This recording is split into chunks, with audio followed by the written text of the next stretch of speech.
East Malaysia to meet these amazing Sabahan and Sarawakian ladies is definitely going to be a long-lasting memory. From the roots of Mount Kinabalu to the lullabies of Semban Ring ladies, I'm Karishma. Join me in a mystical journey in search of the evergreen and still existing tales of the legends of Borneo. I'm standing at Kuching India Street. It's lined with shops selling all kinds of goods, particularly textile. Midway down the India Street, there's a narrow passageway that leads to Gambia Road. Here you'll find a small Indian mosque that's hidden away in the middle of the city. It was built by the Kuching's Indian Muslim community in the mid-19th century. Hi viewers, I'm Karishma and this is Legends of Borneo.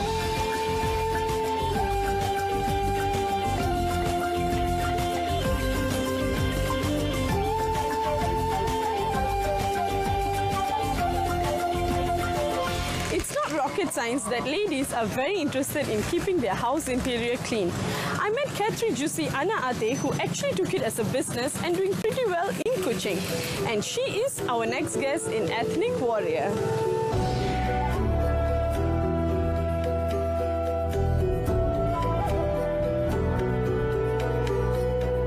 Looking at the furnitures and accessories here, I must say it has a unique oriental touch. So let's speak to the designer herself. Hi Catherine, how are you? Hi, I'm good. And what about yourself? I'm doing great, thank you Catherine. Tell me a little about yourself, your origins and your background. Okay, my name is Catherine GC and I'm originally from Bau. And Bau town is a gold mine town. And both of my parents are from Kampung Sarasot. And but when they got married, and we was born in a town called Kuching, so that is how that we stay in Kuching and live in Kuching, and you know all the families are in Kuching now. Yeah. So what did you do after your high school graduation?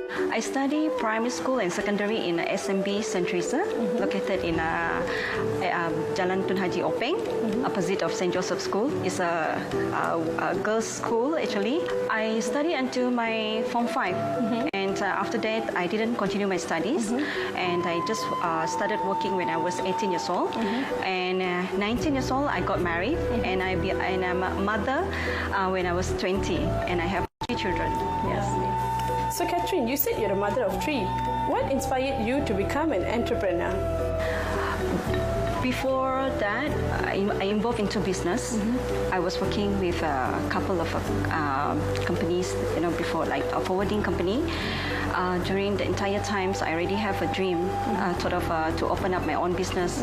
So when I work in a forwarding company about 6 to 7 years later, and I decided to start up with my husband to do a business with him. So then after years again, I set up my own company. It calls Kara Enterprise. It's more specialized in the interior cleaning, totally different than what I'm doing now.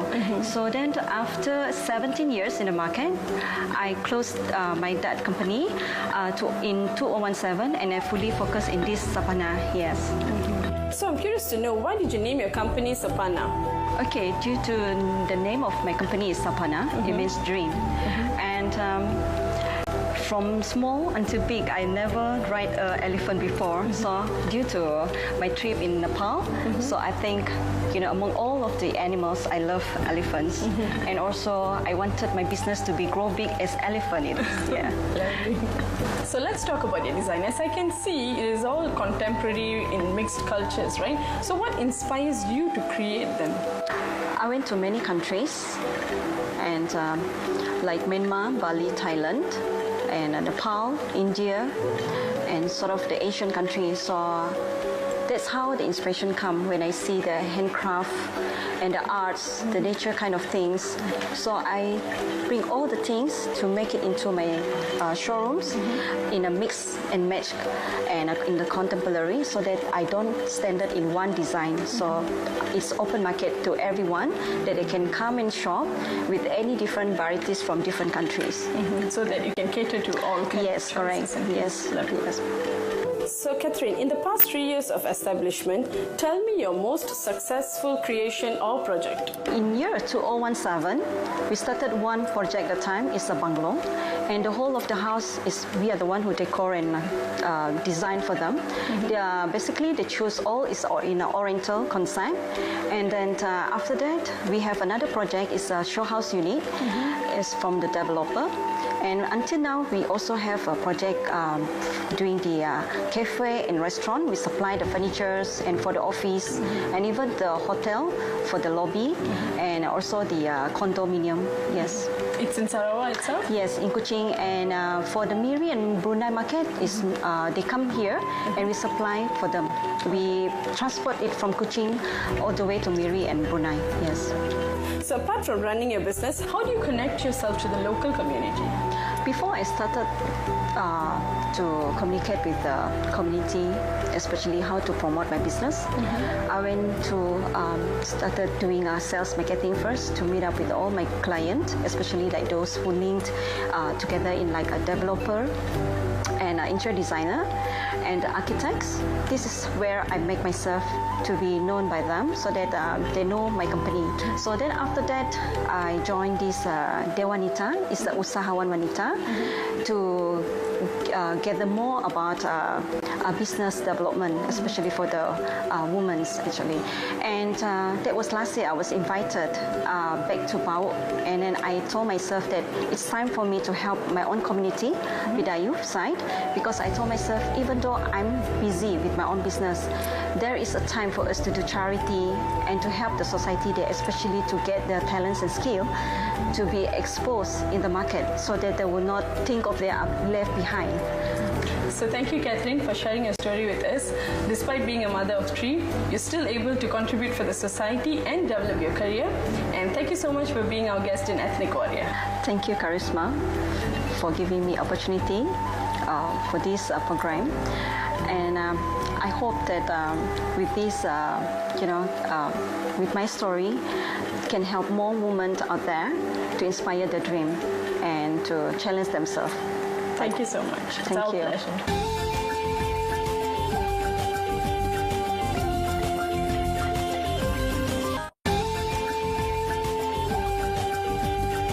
She is a passionate woman for her signature avant-garde and glam glitz. With her beauty, brain and boldness, she has won many local and global accolades. Let's meet Datin Dr. Anna Su in our next segment, You're the Woman. Creating fashion through emotions may sound a little poetic. It's a kind of a unique romance that I can personally relate to. Here I have Dr. Anna Su, and she has amazing stories to share with us today. So hi Dr. Anna, how are you? I'm fine, thank you so much. Thank you for having me in your program. It's our pleasure. So can you tell me a little about yourself, your origins and your background? Okay, my full name is Sharifah Suzana Wan Shukran. I'm 47 years old, a mother of 2 grown children. Wow. I'm from Kuching, born and raised in Kuching, until I went to UK to pursue my study. I'm a fashion and jewelry designer, but prior to that, I was an academician. Yeah, I worked at the university as a lecturer. So can you tell me your post-graduation experience? I was working at the university as a lecturer previously until I decided to quit 7 years ago to focus on my PhD and raise my kid at the same time. And that is the time actually I do my PhD and also focus on my business at the same time. So please tell me your early days experiences in your career. I started at home. I bought fabric from KL and sell it here in Kuching. And after that, I managed to save some fund. Then I started to have my own tuition center first. That is my first business, a tuition center. And then at the same time, I opened up a boutique, a retail boutique. I had 2 at that time. That was in 2009. I started in 2009 until internet marketing started to come in the market. Yeah. So that is where retail business are badly affected. So I have to close down my retail boutiques, and then I started a studio at home, focusing on jewelry making. That is how it's prospered. It started from a small room in my house as a studio, and everything is just history. So looking at what you've achieved now, you sound very humble, Dr. Anna. So what was your breakthrough in your career? In the early years of my career as a designer, in 2013, I was invited to exhibit my design for personal exhibition to our Yang di-Pertuan YDP Permaisuri Agong. And that was actually the breakthrough of my career, whereby after that I received a lot of invitation to do fashion shows, and also I received quite a lot of customized order from the customers.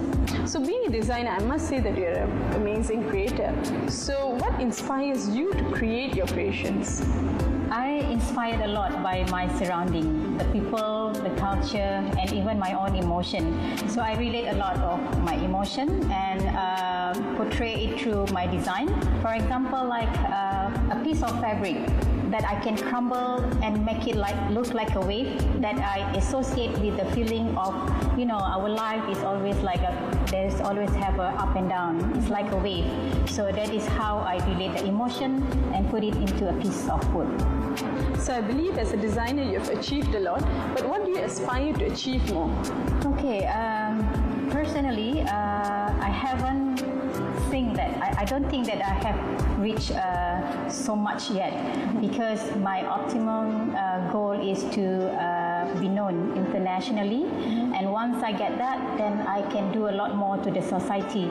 And for example, like I want to be able to empower women to achieve whatever you want in life through whatever challenges, and never give up on themselves, and just achieve whatever you have as your goal and your dream. So there is a common statement that fashion is expensive. What's your take on this? I can agree and disagree with that assumption. It's true that the designer's piece is always expensive because it is made into after putting so much effort on the design and also the workmanship. Myself, I would design, for example, like the garment, which is quite simple in terms of the design, but I maintain the quality of the fabric and the workmanship so that it can be affordable for everyone to buy. And as a customer, they should have a basic garment in the wardrobe so that it will be easy for them to mix and match with other tops or bottom, and that will not cost them that much because you don't have to keep on buying a new piece all the time. True. So it means that creativity is the only solution. And accessorizing can also change the outlook of the outfit. So you don't have to change your clothes, but you can change the look of it by changing the accessories that you are wearing. So Dr. Anna, as a fashion designer, how do you connect yourself to the local community? Okay, I regard that as my responsibility to the society, because to me, it's not all the time we are receiving, but we also need to give. I give quite a lot of talks to young designers, fashion students, and also to women entrepreneurs who wanted to start the business. At the moment, I'm the Timbalan Pengurusi of Dewan Wanita, Dewan Usahawan Bumi Putra Sarawak. So that is actually a platform for me to share whatever knowledge and also experience that I have with women entrepreneurs. And my PhD, my research is on women entrepreneurs as well, whereby in the research I investigate the factors that affecting women in their success. So the result of my research is what I'm going to share with the community, especially with women entrepreneurs. It's a great pleasure to have you with us, Dr. Anna, and thank you so much for sharing your experience and knowledge on fashion, and thank you for being our guest in Legends of Borneo. And Dr. Anna, you're the woman who inspires me and many women out there. Thank you very much. Thank you so much.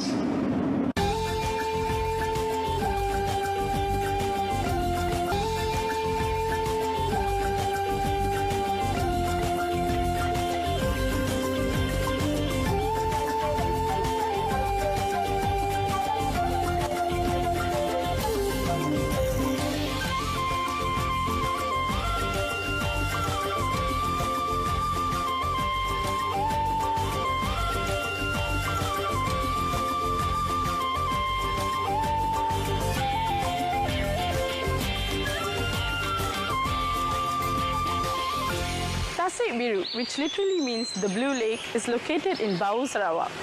This lake is easily an hour from Kuching town. This lake has a lot of historical value. There is some mystery surrounding it too. So, let the rural raven speak. spread the wings.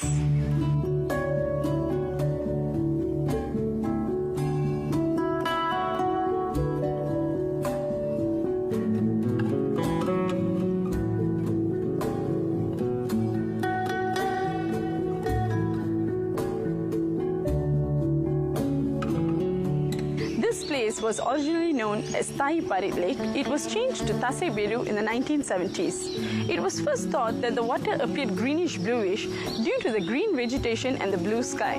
However, tests later found that the color was in fact due to the lake containing poisonous element. It's ironic that such a delightful blue color was actually formed by a toxic substance. So hi Jack, can you tell me a little about Tasik Biru? Okay, this Tasik Biru is formed like this due to mining, which occurred from the starting of the mining is in 1840s by the Chinese who come all the way from Singkawang and also from Sambas in Indonesia, led by their leader at the time. The leader name is Liu Shanbang.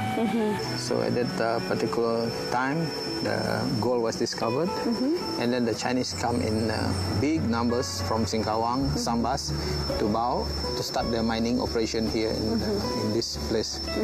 That was in 1845, 1846, 47, 48. So how did the Chinese come over and discover the lake? As usual, the Chinese are a great explorer, especially those days. So when they come all over from Singkawang to this part of the world, they discovered gold. Then they come in big numbers. Then they start to dig. Then when they start digging, the place become deeper and deeper and deeper. The soil from the lower part they put up to the hill. That's why you can see the hill is like that. During those time, also during the mining, the British, who at the time is already the colonial master of Sarawak, they are the one who is controlling all the tax, whatever in the form of gold, in the form of whatever thing that is being at the time maybe barter trading. So they tax this Liu Shanbang and all the Chinese miners. At the same time, when they arrived, the Chinese miners set up Kongsi. Kongsi is a company. They set up 12 row of shop road, 12 lots, shop lots using wood. And it's still the pole that they started to build with is still there. Oh, okay. Yeah, that's why we call that place is called Bau Lama. Okay. So this one is a new Bau, but Bau Lama is somewhere there. Yeah. So traditionally, Bau was known for its gold mining, but now it's famous for its Pesta Tasik Biru. Can you elaborate more on that? At the height of the mining activities, there is a lot of tourists or the local people from Kuching coming down to Bau, a place called Serikin, which attract lots of people every Friday, Saturday, and Sunday. And coming back to something, the activity that spice up Bau town, that can give a boost to the local people, the local shopkeepers, and the local economy. We set up, we created a festival which is called Pesta Tasik Biru. This is held every year, which is held in September. There are a lot of legends relating to Tasik Biru. One of it concerns the creation of the lake. There was a group of miners that saw a golden tortoise at the ground of the mine. When they tried to catch the tortoise buried itself in the ground. As the miners tried to dig it out, the tortoise went deeper into the ground. Suddenly, a jet of water shot out of the ground and the whole mine started to flood.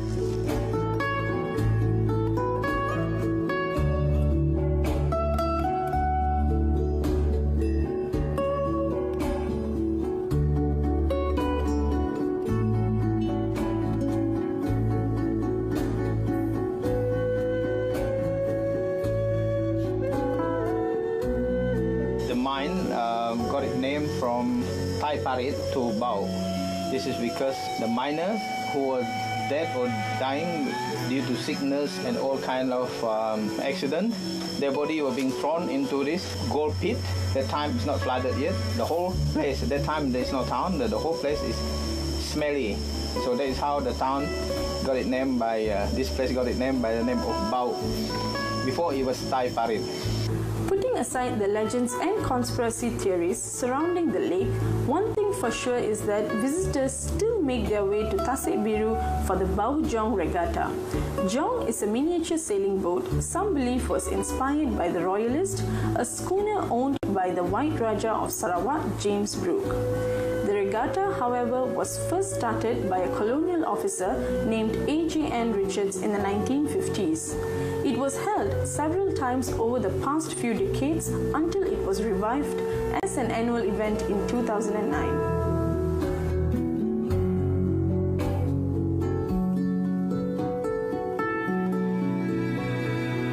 Rhinoceros hornbill holds a special place in most Sarawakian native culture. It is closely associated with the god of war and bird omen Singgalang Burong in Iban legends. We will bring more interesting stories and inspiring women to you in the coming episode. Till then, I'm Karishma and this is Legends of Borneo.